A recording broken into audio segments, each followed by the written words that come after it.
नमस्कार, स्वागत है आपका और मैं हूं आपके साथ सपना दीपक मंतेशिया। बुलेटिन का आगाज करेंगे।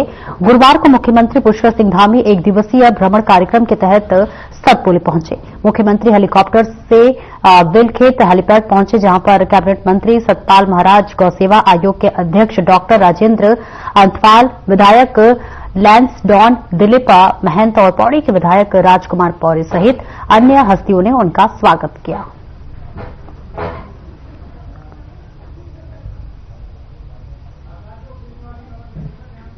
तो मुख्यमंत्री पुष्कर सिंह धामी का ये बेहद महत्वपूर्ण दौरा है, जहां पर वो सतपुली पहुंचे हुए हैं। तस्वीरें आपको दिखा रहे हैं, जहां पर इनका भव्य स्वागत होते हुए नजर आ रहा है, जहां पर तमाम नेतागण जो है मुख्यमंत्री का स्वागत करते हुए नजर आ रहे हैं। भ्रमण कार्यक्रम के तहत ये बेहद महत्वपूर्ण दौरा है, जहां मंत्री और विधायकों ने सूबे के मुखिया पुष्कर सिंह धामी को जोरदार स्वागत करते हुए नजर आए। भ्रमण कार्यक्रम के तहत मुख्यमंत्री का ये बेहद महत्वपूर्ण दौरा माना जा रहा है, जहां वो सतपुली के दौरे पर पहुंचे हुए हैं और यहां पर तमाम जो है विधायक और मंत्री हेलीपैड पर ही मौजूद थे और हेलीपैड पर पहुंचकर उन्होंने मुख्यमंत्री पुष्कर सिंह धामी का भव्य स्वागत करते हुए नजर आए। तस्वीरें आपको दिखा रहे हैं, जहां पर मुख्यमंत्री पुष्कर सिंह धामी सतपुली पहुंचे हुए हैं और इस बीच मुख्यमंत्री का भव्य स्वागत होता हुआ नजर आया। तमाम बीजेपी के कार्यकर्ता, नेता, विधायक मौजूद रहे, जहां मुख्यमंत्री को फूल देते हुए उनका भव्य स्वागत और अभिनंदन किया गया। भ्रमण कार्यक्रम के तहत ये दौरा बेहद महत्वपूर्ण रहा, जहां पर तमाम मंत्री और विधायक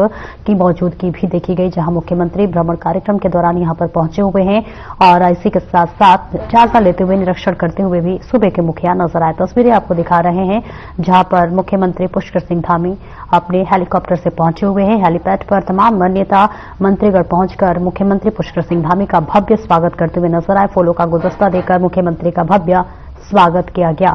भ्रमण कार्यक्रम के तहत ये बेहद महत्वपूर्ण दौरा मुख्यमंत्री पुष्कर सिंह धामी का माना जा रहा है। तस्वीरें आपको दिखा रहे हैं, जहां मुख्यमंत्री पहुंचे हुए हैं। मुख्यमंत्री के साथ कई जो है महत्वपूर्ण लोग भी मौजूद हैं। तमाम जो नेतागण है, विधायक है, मंत्री है, वो मुख्यमंत्री का हेलीपैड पर स्वागत करते हुए नजर आ रहे हैं। यहां विधायक पहुंचे हुए फूलों का गुलदस्ता देते हुए स्वागत किया जा रहा है। भ्रमण के दौरे के दौरान ये पूरा जो है महत्वपूर्ण दौरा मुख्यमंत्री का माना जा रहा है।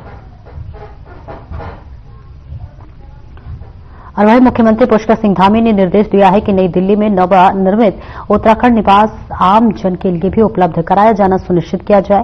सीएम ने प्रकाशित खबरों को संज्ञान लेते हुए कहा है कि उत्तराखंड निवास में कक्ष आरक्षण के लिए जारी शासनादेश को तत्काल संशोधित किया जाए और उत्तराखंड के आम व्यक्ति को भी उपलब्धता के आधार पर वहां कक्ष मिल सके, ऐसी व्यवस्था की जाए। मुख्यमंत्री ने दरों का भी पुनर्निर्धारण करने के निर्देश दिए हैं।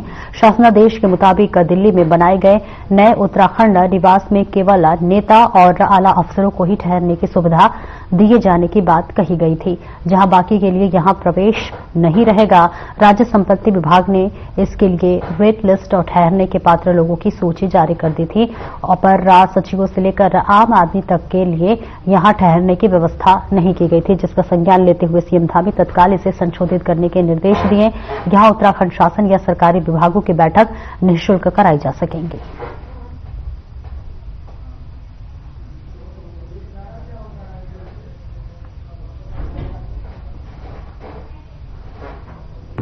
तो देखिए, तस्वीरें आपको दिखा रहे हैं, जहां मुख्यमंत्री पुष्कर सिंह धामी का ये कड़ा और बड़ा निर्देश आया है, जहां मुख्यमंत्री सूबे के मुखिया जो है वो एक बड़ा निर्देश देते हुए नजर आने नवनिर्मित उत्तराखंड निवास को लेकर उन्होंने निर्देश दिया है।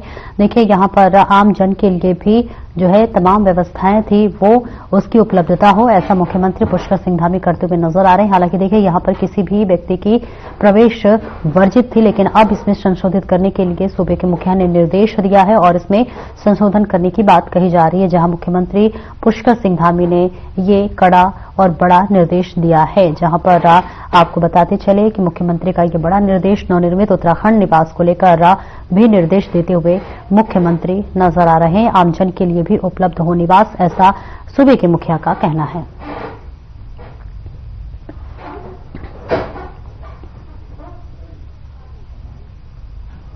और खबर देहरादून से है, जहां राष्ट्रीय स्वास्थ्य मिशन के अंतर्गत शहरी स्वास्थ्य मिशन द्वारा देहरादून के शहरी क्षेत्रों में विशेषज्ञ चिकित्सा शिविरों की श्रृंखला का शुभारंभ किया गया। संजय कॉलोनी स्थित सामुदायिक भवन में आयोजित कार्यक्रम का शुभारंभ स्वास्थ्य मंत्री डॉक्टर धन सिंह रावत ने वर्चुअल माध्यम से किया। इस मौके पर आयोजित निःशुल्क विशेषज्ञ चिकित्सा शिविर में क्षेत्र के सैकड़ों लोगों ने विभिन्न स्वास्थ्य सेवाओं का लाभ लिया। वहीं कार्यक्रम के शुभारंभ अवसर पर स्वास्थ्य मंत्री डॉक्टर धन सिंह रावत ने कहा कि राज्य के अंतिम व्यक्ति तक स्वास्थ्य सेवाओं का लाभ पहुंचाने के लिए राज्य सरकार कृत संकल्पित है। साथ ही उन्होंने कहा कि सरकार निरंतर राज्य में चिकित्सा से संबंधित अवस्थापना ढांचे को मजबूत करने के साथ साथ स्वास्थ्य विभाग में रिक्त पदों को भरने का कार्य कर रही है। तो देहरादून से तस्वीरें दिखा रहे, जहां चिकित्सा शिविरों की श्रृंखला का शुभारंभ किया गया है, जहां पूर्व मुख्यमंत्री धन सिंह रावत जो है वो श्रृंखला को संबोधित करते हुए नजर आ रहे हैं। लोगों ने स्वास्थ्य सुविधाओं की भी जांच ली है, जहां पर चिकित्सा शिविरों की श्रृंखला का शुभारंभ किया गया है। तस्वीरें आपको दिखा रहे हैं, जहां चिकित्सा शिविरों की श्रृंखला का शुभारंभ यहां पर हुआ है। बेहद महत्वपूर्ण जो है कार्यक्रम बताया जा रहा है, जहां डॉक्टर धन सिंह रावत वर्चुअली इसमें शामिल हुए थे। ऑनलाइन के माध्यम से देखिए वर्चुअली धन सिंह रावत शामिल हुए और इस पूरे कार्यक्रम की भव्यता बढ़ाते हुए नजर आए। डॉक्टर धन सिंह रावत वर्चुअली इस पूरे कार्यक्रम में शिरकत किए हुए थे। लोगों ने स्वास्थ्य सेवाओं का लाभ लिया है। देखिए यहां पर निःशुल्क कैंप का आयोजन किया गया था, जहां चिकित्सक शिविरों की श्रृंखला का शुभारंभ किया गया और यहां पर डॉक्टर धन सिंह रावत वर्चुअली जुड़े हुए थे और इसी के साथ साथ तमाम लोगों ने इस शिविर का लाभ लिया है।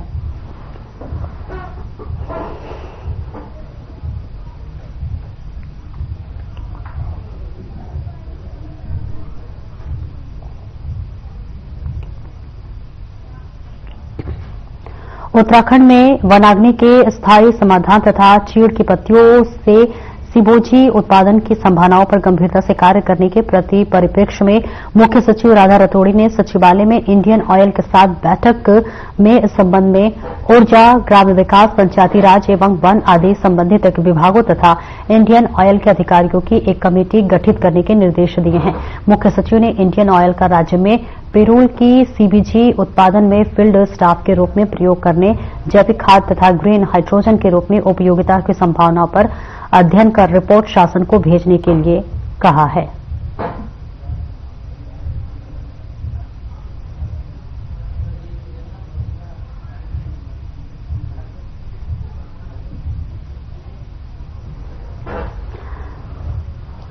तो तस्वीरें आपको दिखा रहे हैं, जहां पर कमेटी गठित करने के लिए निर्देश दिया गया है।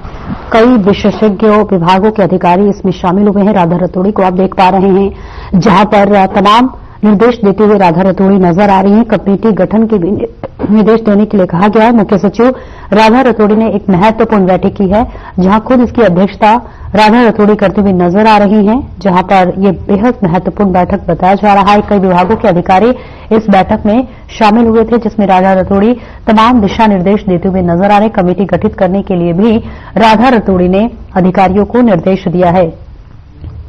तस्वीरें दिखा रहे हैं आपको, जहां आप मुख्य सचिव राधा रतोड़ी को देख पा रहे हैं, जहां महत्वपूर्ण बैठक की खुद इसकी अध्यक्षता जो है मुख्य सचिव करते हुए नजर आए। तमाम यहां पर आला अधिकारी मौजूद थे, कई विभागों के अधिकारी इस पूरे कार्यक्रम में मौजूद थे, जहां पर जो है राधा रतोड़ी तमाम अधिकारियों को कई तरह के दिशा निर्देश देते हुए नजर आ रही थी और इसी के साथ साथ एक टीम भी गठित करने के लिए राधा रतोड़ी ने निर्देश अधिकारियों को दिए हैं। तो तस्वीरें आपको दिखा रहे हैं, देहरादून से ये खबर बता रहे हैं, जहां कई विभागों के अधिकारी इस महत्वपूर्ण बैठक में शामिल हुए थे और इस बैठक में जो है मुख्य सचिव राधा रतोड़ी एक कमेटी गठित करने के लिए उन्होंने निर्देश दिया और इसी के साथ साथ तमाम विभागों के अधिकारियों से भी मुख्य सचिव राधा रतोड़ी बात करते हुए नजर आए। और सड़कों के गड्ढे भरने में हो रही हेला हलाफी के लेकर कुमाऊं कमिश्नर दीपक रावत ने सख्त रुख अपनाया है। सड़कों में गड्ढे होने की शिकायत मिलने के बाद आज कुमाऊं कमिश्नर हल्द्वानी शहर के दौरे पर निकले। सड़कों में कई जगह गड्ढे पाए गए। इसके अलावा मंडी के पास एक सड़क बिल्कुल खस्ताहाल मिली, जिसको लेकर कुमाऊं कमिश्नर ने अधिकारियों से दो टूक शब्दों में कहा है कि सड़कों में गड्ढों को लेकर किसी भी तरह की लापरवाही बर्दाश्त नहीं की जाएगी और संबंधित अधिकारियों या विभाग के खिलाफ कार्रवाई प्रस्तावित होगी। इसके अलावा 4 दिन पहले हल्द्वानी में हुए भीषण अग्निकांड की जानकारी पर कमिश्नर घटनास्थल पहुंचे और वही हाई ट्रेन की जानकारी ली है। पता चला है कि अग्निकांड के समय हाई ट्रेन नहीं चला, जिससे कि 3 दुकानें जलकर खाक हो गई। लापरवाही पर कुमाऊं कमिश्नर ने संबंधित अधिकारियों के खिलाफ कार्रवाई करने की बात कही है।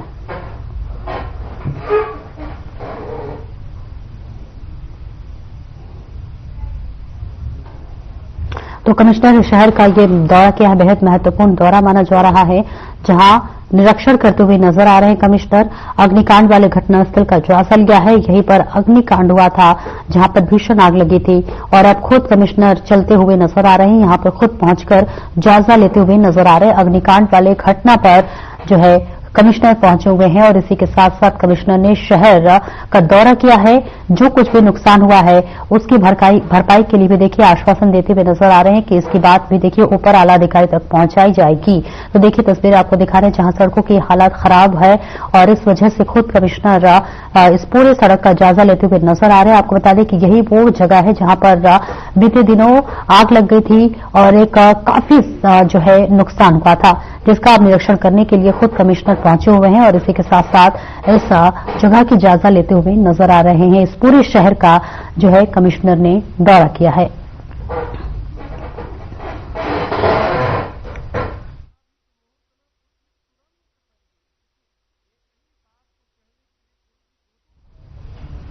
और आगामी फरवरी माह में उत्तराखंड में नेशनल गेम्स होने हैं, जिसको लेकर सरकार ने तैयारी भी शुरू कर दी है। वहीं हल्द्वानी के इंटरनेशनल स्टेडियम में नेशनल गेम्स की तैयारियों को लेकर प्रशासन के द्वारा इंतजार पुख्ता किए जा रहे हैं, और हल्द्वानी शहर रंग रोगन का कार्य शुरू कर दिया गया है। सिटी मजिस्ट्रेट एपी वाजपेयी ने बताया है कि हल्द्वानी के चौराहों के चौड़ीकरण का काम लगातार जारी है। तो वहीं उत्तराखंड में आगामी फरवरी माह तक नेशनल गेम्स होने हैं। इसको लेकर हल्द्वानी में भी सड़कों के सौंदर्यीकरण का कार्य शुरू हो गया है, जो वही अंतर्राष्ट्रीय स्टेडियम में जुड़ी उन सभी से सैकड़ों पर जहां से सभी राज्यों से खिलाड़ियों का आना जाना रहेगा, उन सभी का सुधारीकरण कर जारी कर दी गई है।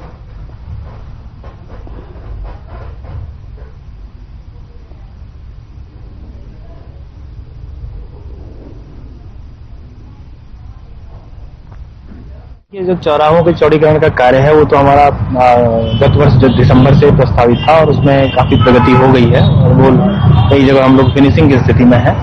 इसके अतिरिक्त जो हमारे राष्ट्रीय खेल होने हैं उसके दृष्टिगत लोक निर्माण विभाग अपने जो मुख्य मार्ग हैं, खासकर जिन मार्गों से हमारे विभिन्न प्रदेशों से आने वाले खिलाड़ी गुजरेंगे या अन्य हमारे जो उसके स्पेक्टेटर्स आएंगे, उनको लेकर रामपुर रोड और जो हमारा नैनीताल रोड है, इस पर लोक निर्माण विभाग के द्वारा रोड फर्निशिंग का काम किया जा रहा है।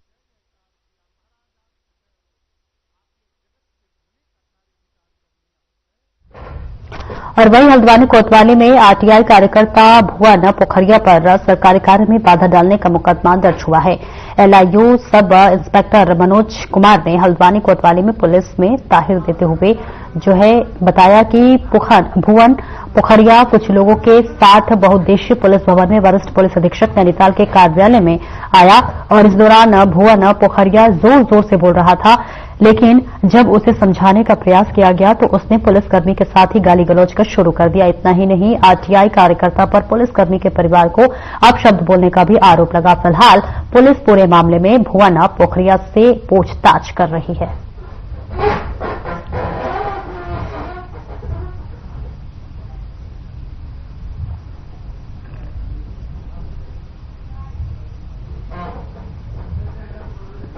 को इन्होंने एक शिकायत दर्ज की थी चोरगलिया थाने में कि उनकी गाड़ी को रोककर किसी अज्ञात कार सवारों ने उनके परिवार पर जानलेवा हमला किया है, जिस पर चोरगलिया थाने में एफआईआर भी दर्ज है और उसकी जांच जारी है। उसी के जांच के संबंध में वो शिकायत लेकर आज पुलिस ऑफिस आए, लेकिन आवेश में आकर उनके द्वारा हमारे कर्मियों के साथ दुर्व्यवहार किया गया और सरकारी कार्य में बाधा डालने का प्रयास किया गया, जिसके उसमें उनको उनके विरुद्ध एफआईआर की गई है।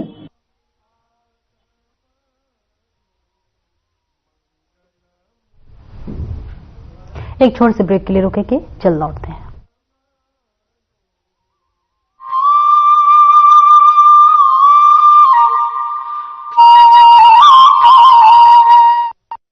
देवभूमि उत्तराखंड, ये पवित्र धरती हर वर्ष गर्मियों के महीनों में लाखों चार धाम यात्रियों और श्रद्धालुओं का स्वागत करती है। सर्दियों में धामों के कपाट बंद हो जाते हैं लेकिन इस दौरान भी 4 धामों की पूजा अर्चना उनके शीतकालीन प्रवासों में अनवरत की जाती है, जहां बड़ी संख्या में तीर्थयात्री दर्शन के लिए आते हैं। उखी मठ के ओंकारेश्वर मंदिर में बाबा केदारनाथ, पांडुकेश्वर के योग ध्यान बद्री मंदिर में बद्री विशाल जी, खरसाली के यमुना मंदिर में मां यमुना और मुखबा के मुखी मठ मंदिर में मां गंगा का शीतकालीन प्रवास होता है। 4 धाम के साथ साथ कार्तिक स्वामी, महासु देवता, मां हाट काली, जागेश्वर धाम, नैना देवी, कैची धाम सहित बहुत से धार्मिक पौराणिक महत्व के मंदिर हैं, जहां प्रतिवर्ष लाखों श्रद्धालु हर मौसम में शीश नवाने आते हैं। प्रधानमंत्री श्री नरेंद्र मोदी जी के मार्गदर्शन और मुख्यमंत्री श्री पुष्कर सिंह धामी जी के नेतृत्व में राज्य सरकार का संकल्प है कि श्रद्धालुओं के लिए इन तीर्थ स्थलों के दर्शन पूरे साल सुगम और सुरक्षित रूप से होते रहें। हमारी सरकार प्रयास कर रही है कि यात्रा शीतकाल में भी चले, ताकि चारों धामों के दर्शन का लाभ हमारे सभी श्रद्धालुओं को, देश विदेश के पर्यटकों को मिलता रहे। सर्दियों के मौसम में धार्मिक स्थलों के दर्शनों के साथ साथ उत्तराखंड में अनेक मनमोहक पर्यटन स्थल हैं, जहां यात्रियों को सर्दियों की खिली धूप, बर्फ से ढके पहाड़ों, निर्मल नदियों, झीलों की खूबसूरती का एक अलग ही अनुभव होता है। पर्यटकों की सुविधा के लिए सभी पर्यटन स्थलों और यात्रा मार्गों पर ठहरने की सुविधाओं और आवश्यक सेवाओं के पर्याप्त इंतजाम किए गए हैं। आइए आप भी इन सर्दियों में उत्तराखंड में आध्यात्म और पर्यटन का आनंद उठाइए।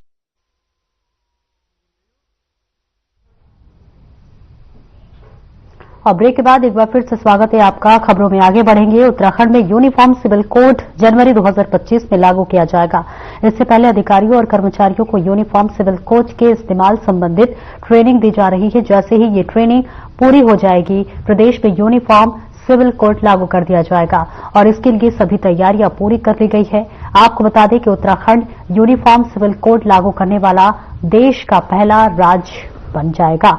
जहां जानकारी के लिए बता दें कि मंगलवार 17 दिसंबर को राज्यसभा में शीतकालीन सत्र के दौरान केंद्रीय गृह मंत्री अमित शाह ने उत्तराखंड के यूनिफॉर्म सिविल कोड की तारीफ की थी और वहीं बुधवार को उत्तराखंड सचिवालय देहरादून में उत्तराखंड निवेश और आधारित संरचना विकास बोर्ड को बैठक के दौरान सीएम पुष्कर सिंह धामी ने भी विस्तार से बताया है।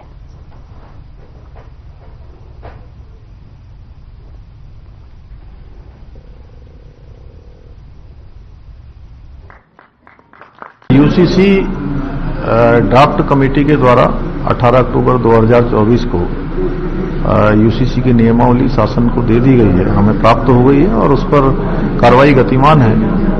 विधि विभाग और हमारा विधायी और न्याय विभाग के द्वारा उसका परीक्षण कर लिया गया है और इसमें घर बैठे ही बहुत सारी सुविधाएं, बहुत सारे एप्लीकेशंस घर ही पर जो है उनके लोगों को, जो जरूरतमंद लोग हैं उनको मिलने वाले हैं और इसके लिए जो ट्रेनिंग है वो ट्रेनिंग जारी है। 1 माह के अंदर ट्रेनिंग पूरी हो जाएगी और हमने ये तय किया है कि जनवरी माह में, जनवरी 2025 में पूरी तरफ से हमारे सारे कार्मिक भी, सारी उनकी ट्रेनिंग भी पूरी हो जाएगी, सभी प्रकार की तैयारियां पूरी हो जाएंगी और हम इसको लागू कर देंगे। और वहीं कैबिनेट मंत्री गणेश जोशी ने हाथी बड़गता देहरादून में कैंप कार्यालय में अधिकारियों संग बैठक ली। इस बैठक में विभिन्न विकास कार्यों की समीक्षा की गई। वहीं बैठक में कैबिनेट मंत्री गणेश जोशी ने मसूरी विधानसभा क्षेत्र के अंतर्गत जल निगम और जल संस्थान द्वारा किए जा रहे विभिन्न विकास कार्यों की समीक्षा की है। आपको बता दें कि उन्होंने अधिकारियों से मसूरी विधानसभा क्षेत्र में हुए कार्यों की प्रगति की है, विस्तार से जानकारी भी ली है। गणेश जोशी ने अधिकारियों को मसूरी विधानसभा क्षेत्र में मुख्यमंत्री की घोषणा के अंतर्गत कार्यों और क्षेत्र में नलकूपों, पंपिंग स्टेशन, सीवर लाइन के सभी कार्यों को प्राथमिकता से करने और निर्धारित समय सीमा के भीतर पूरा करने के निर्देश दिए हैं।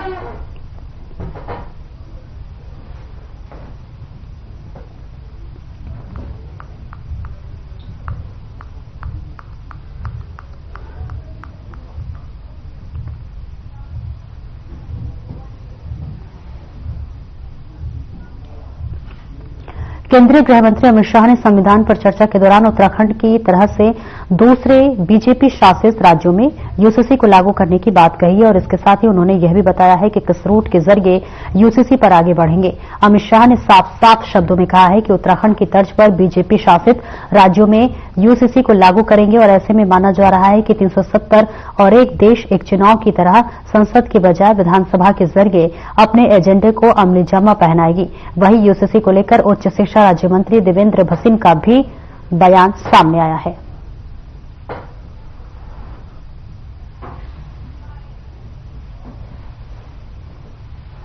माननीय मुख्यमंत्री श्री पुष्कर सिंह धामी जी के नेतृत्व में उत्तराखंड में जो यूसीसी लागू होने जा रहा है वो अपने आप में एक ऐतिहासिक कदम है।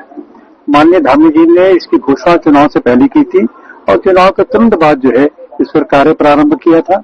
अब ये अंतिम चरण में है और बहुत शीघ्र ही इसको प्रदेश में लागू किया जाएगा। और हमारे माननीय गृह मंत्री श्री अमित शाह जी ने संसद में जो बयान दिया है तो निश्चित तौर पर उन्होंने हमारे मुख्यमंत्री जी की, हमारी सरकार की एक थपथपाई है और ये अपने आप में एक ऐसी शुरुआत हुई है जिसका प्रभाव केवल उत्तराखंड नहीं बल्कि पूरे देश में होने वाला है और अन्य राज्यों के द्वारा भी जो है वो इसके बारे में जानकारी ली जा रही है।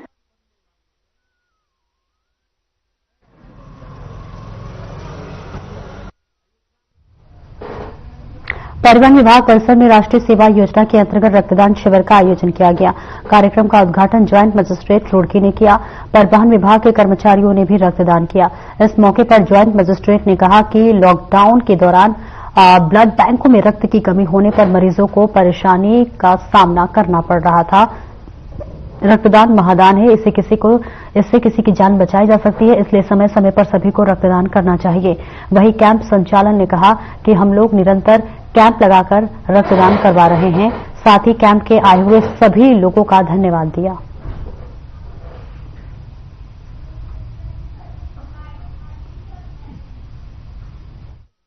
जैसा कि आरटीओ ऑफिस का स्लोगन है आज के उपलक्ष्य में कि रक्तदान करें लेकिन सड़क पे नहीं, तो इसमें से दो मैसेज आता है। एक है कि रक्तदान जो है हर एक व्यक्ति जो कि एलिजिबल है उसे रक्तदान करना चाहिए। दूसरा जो है सड़क पे नहीं, यानी कि हमें रक्षा जो सड़क सुरक्षा जो नॉर्म्स हैं, सेफ्टी नॉर्म्स है, उसका फॉलो करना चाहिए।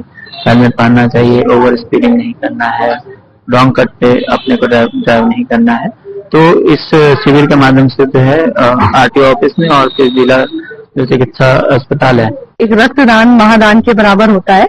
और हम लोग का स्लोगन भी है सड़क सुरक्षा में कि रक्तदान करें लेकिन सड़कों पर नहीं। तो आप एक्सीडेंट्स में अपना खून बहाने से अच्छा है, ये खून बहुत कीमती है, इसको किसी के जीवन बचाने में लगाएं। तो उसी के उसमें हमने आज उपलक्ष्य में हमने ज्वाइंट मजिस्ट्रेट सर के आदेशानुसार एक रक्तदान शिविर का आयोजन किया।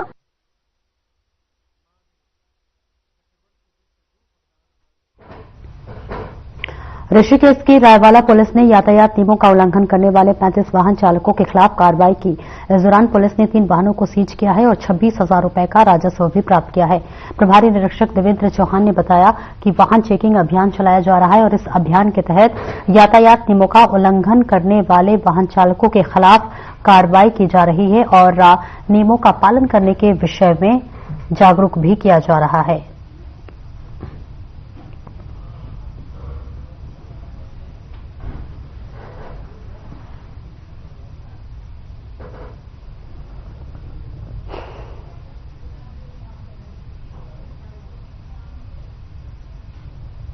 एक और उत्तराखंड की जनता भू कानून की मांग कर रही है। खुद सरकार भी भू कानून वाले जो है लाने की तैयारी कर रही है, तो वहीं दूसरी ओर भू माफिया सरकारी जमीनों व असहाय लोगों की जमीनों पर धड़ल्ले से कब्जा करता जा रहा है। मामला जनपद पौड़ी के सतपुली में सरकार और जनता के द्वारा कार्यकर्ता में आया, जहां पर ग्राम सभा मलेठी के दिव्यांग लक्ष्मण सिंह बिष्ट ने जिलाधिकारी डॉक्टर आशीष चौहान को लिखित में शिकायत की है, जिसमें उसने जो है जाने माने स्थानीय उद्योगपति सुंदर सिंह चौहान द्वारा फर्जी तरीके से उसको कई नाली भूमि पर अवैध रूप से कब्जा करने का आरोप लगाया है। जिलाधिकारी ने उक्त प्रकरण में मुकदमा दर्ज करने के आदेश दिए हैं।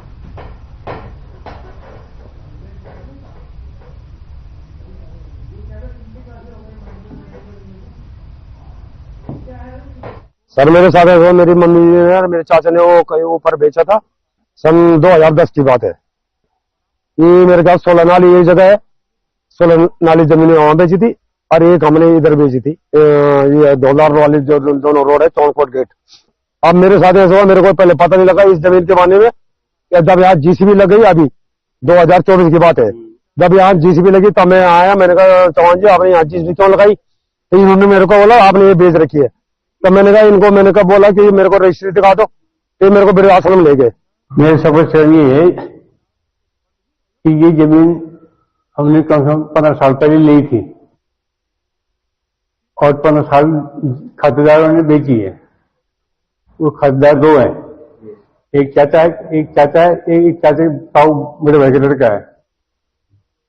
तो इन्होंने जमीन बेची है, तो इनका कहना है कि हमने यहाँ नहीं बेची है। तो हमको जो बताया गया था, हमें तो पता ही खेत का है, कौन सी खेत का है, बंजर जमीन थी जिसमें झाड़ी आ जाएगी, आज तक खेत का पता नहीं उससे।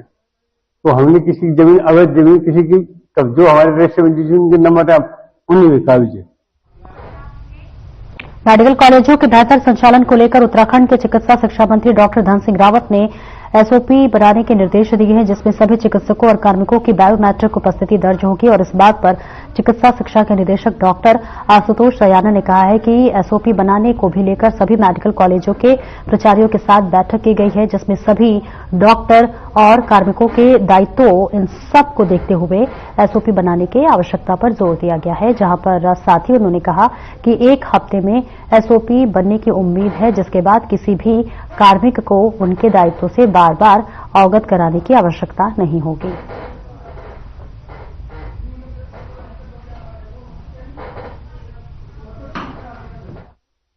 जी हाँ, माननीय चिकित्सा स्वास्थ्य एवं चिकित्सा शिक्षा मंत्री जी के द्वारा जो निर्देश दिए गए थे, उसमें जो ये एसओपी बनाने की बात थी माननीय मंत्री जी के द्वारा, जो इसमें हमने एक बैठक कर ली है, सभी मेडिकल कॉलेजों के प्राचार्यों के साथ जो है एक बैठक करी है और विस्तृत चर्चा हुई है। और सबसे पहले जो एसओपी में जो पॉइंट्स आया है, जितने भी चिकित्सक हैं हमारे और जितने भी नर्सिंग पैरामेडिकल स्टाफ हैं, सबका क्या कार्य है, क्या दायित्व है, इस फिलहाल इस बुलेटिन में इतना ही। दीजिए इजाजत, नमस्कार।